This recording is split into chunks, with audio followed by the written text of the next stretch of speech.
ислам мемлекеттері бар бізде, кейбір Құранға негізделеді, жалпы шариғатқа негізделеді дегендей негізі заңнамаларды. Ол жерлерде діни құндылықтар өте қатты қаралады, жазаланады және жоғарғы деңгейде, араб мемлекеттерінде.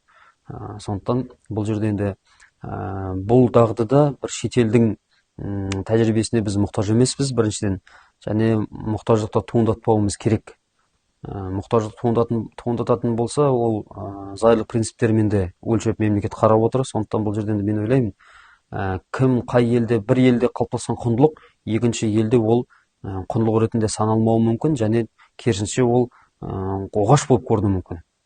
Тура сол секілді антоним ретінде екінші бір мемлекетте жаман көрінген нәрсе басқа бір мемлекетте ол насихатталуы мүмкін да. Сондықтан бұл жерде енді алла тағала айтады Құран кәрімде, сендерді ұлттар мен жаңағы ұлысқа бөлдім, бір-бірлеріңді жаңа тануларың ішінде. Мәдениетаралық түсіністік негізі өте маңызды.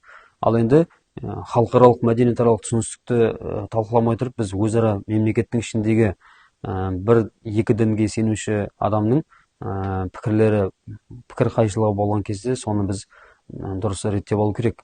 Одан былай тұрайық, бір сенімде болған адамдардың өзінің арасында қазіргі әлеуметтік желідегі құрметсіздік өршіп кетіп жатқаннан кейін, бұны мен ойлаймын, өзім жеке индивидтік субъекті мнением, жалпы адамның ішінде реніштер көбейіп жатыр, әртүрлі факторлармен. Сол алған ренішті ол жолдасымен ренжуі мүмкін, кредитін төлей алмауы мүмкін, басқа бір жағдайлар, бір қиналыста жүрген адам, сондай бір оны зерттеп жатқан адамда жоқ шығар.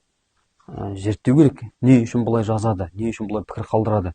Бір 100 адамға бір зерттеу жүргізсе қазір, себептің барлығы дін емес, басқа бір жақта жатқанын көреміз.